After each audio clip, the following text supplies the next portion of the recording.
சற்று முன் கிடைக்கப்பெற்ற மிக மிக முக்கியமான செய்தி ஒன்று வெளியாகியிருக்கு. திமுகவின் ஆலமரம் சரிந்தது. தமிழக வெற்றி கழகத்தை சேர்ந்த ஊத்தங்கரை தொகுதி சட்டமன்ற உறுப்பினர் இளையராஜாவிடம் சபாநாயகருக்கு எதிராக தீர்மானம் கொண்டுவர ஆதரவு அளிக்க ரூபாய் 35 கோடி வரை பேரம் பேசப்பட்டதா புகார் எழுந்த நிலையில் போலீசார் வழக்கு பதிவு செஞ்சிருக்கிறாங்க. இந்த விவகாரத்தில் திமுக முன்னாள் அமைச்சர் செந்தில் பாலாஜி அவரது சகோதரர் அசோக்குமாருக்கு தொடர்பிருப்பதா சொல்லப்படும் நிலையில் செந்தில் பாலாஜி முன்ஜாமீன் கோரி சென்னை உயர்நீதிமன்றத்தில் மனு தாக்கல் செய்துள்ளார். தமிழக அரசியல் சூழல் கடந்த சில வாரங்களாகவே பரபரப்பாக இருந்து வருது. சட்டமன்ற உறுப்பினர்கள் ராஜினாமா, இடைத்தேர்தல், கட்சி தாவல் என பரபரப்பாகவே நடைபெற்று வரும் நிலையில் தற்போது எம்எல்ஏ ஒருவரிடம் நேரடியாக பேரம் பேசியதா கூறப்படும் புகார் புதிய சர்ச்சையை ஏற்படுத்தியிருக்கு.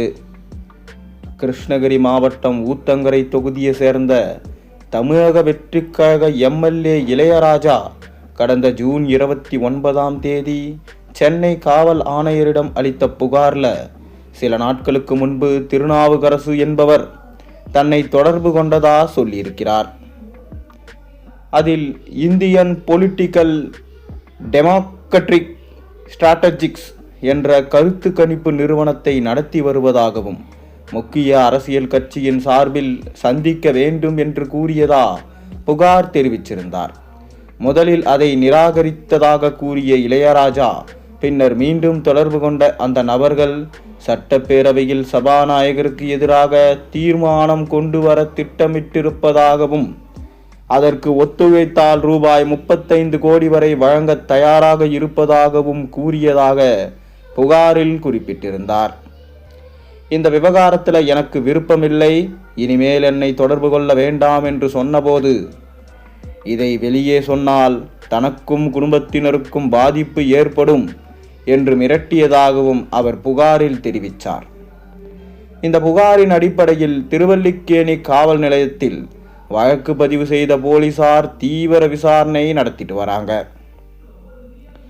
அதன் தொடர்ச்சியாக சென்னை அரும்பாக்கத்தை சேர்ந்த திருநாவுக்கரசு, திருச்சியை சேர்ந்த நடேஷ் மற்றும் சென்னை மேடவாக்கத்தை சேர்ந்த தியாகராஜன் ஆகிய மூவரும் கைது செய்யப்பட்டாங்க. கைது செய்யப்பட்ட மூவரும் எழும்பூர் நீதிமன்றத்தில் ஆஜர்படுத்தப்பட்டாங்க. வழக்கை விசாரித்த நீதிபதி ஜூலை 15 வரை நீதிமன்ற காவலில் வைக்க உத்தரவிட்டிருக்கார். அதனைத் தொடர்ந்து மேலும் 6 பேர் தற்போது வரை கைது செய்யப்பட்டிருக்காங்க. மேலும் கைது செய்யப்பட்ட நரேஷ் திமுக முன்னாள் அமைச்சரும் தற்போது கோவை தெற்கு தொகுதி சட்டமன்ற உறுப்பினருமான செந்தில் பாலாஜியின் சகோதரர் அசோக்குமாரை சென்னையில் சந்தித்திருப்பது தற்போது தெரிய வந்திருக்கிறது. அதேபோல செந்தில் பாலாஜி மற்றும் அசோக்குமார் ஆகியோரின் பெயர்களை பயன்படுத்தியே திருநாவுக்கரசு எம்எல்ஏ இளையராஜாவை தொடர்பு கொண்டு பேசியதாகவும் விசாரணையில் தெரிய வந்திருக்கிறதா காவல்துறை தெரிவிச்சிருக்காங்க. இதனை அடுத்து அவர்கள் மீது வழக்கு பதிவு செய்யப்பட்டிருக்கு. இந்நிலையில் செந்தில் பாலாஜி மற்றும் அவரது சகோதரர் அசோக்குமார் ஆகியோர் தலைமறைவாகி இருப்பதா சொல்லப்படுது. அதனை உறுதிப்படுத்தும் வகையில் கடந்த சில தினங்களாக முன்னாள் அமைச்சர் செந்தில் பாலாஜி பொது நிகழ்வுகள் எதிலும் கலந்து கொள்ளவில்லை. இந்த நிலையில் இந்த வழக்கில் தன்னை போலீசார் தேடி வருவதால் தனக்கு முன்ஜாமீன் வழங்க வேண்டும் என அசோக்குமார் சென்னை உயர்நீதிமன்றத்தில் மனு தாக்கல் செய்திருந்தார். அந்த மனு விசாரணைக்கு வந்தபோது காவல்துறை தரப்புல அவகாசம் கோரியதால வழக்கின் விசாரணை தள்ளி வைக்கப்பட்டிருக்கு.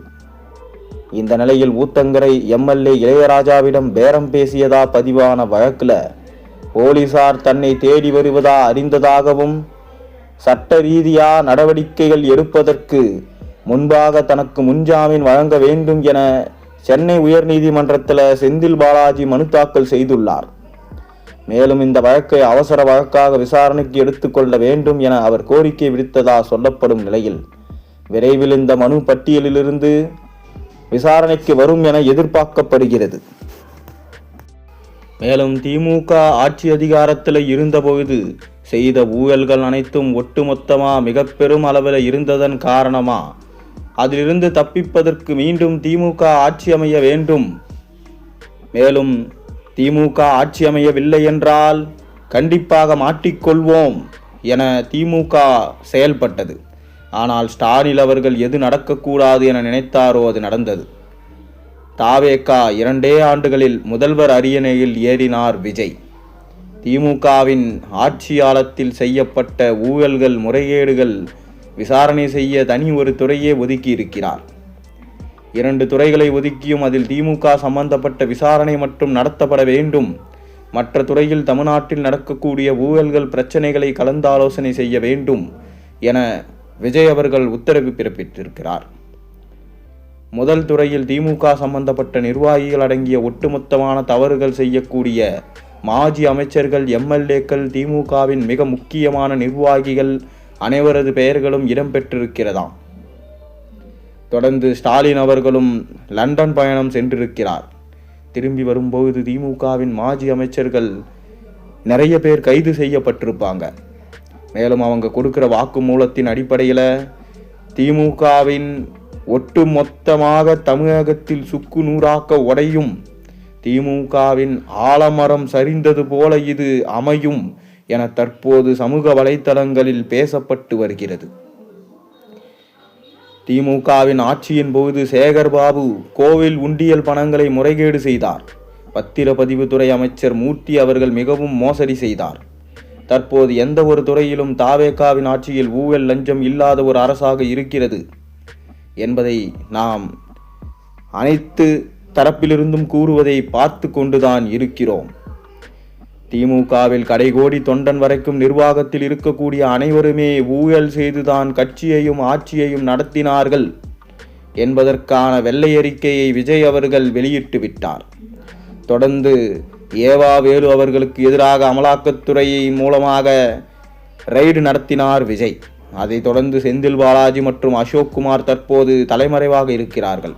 அவர்கள் மீது பிடியை இருக்கிறார் விஜய். எப்போது வேண்டுமானாலும் அவர்கள் கைது செய்யப்படலாம். வெளிநாட்டிற்கு தப்பி செல்லாமல் இருப்பதற்காக லுக் அவுட் நோட்டீஸும் கொடுக்கப்பட்டிருக்கிறது.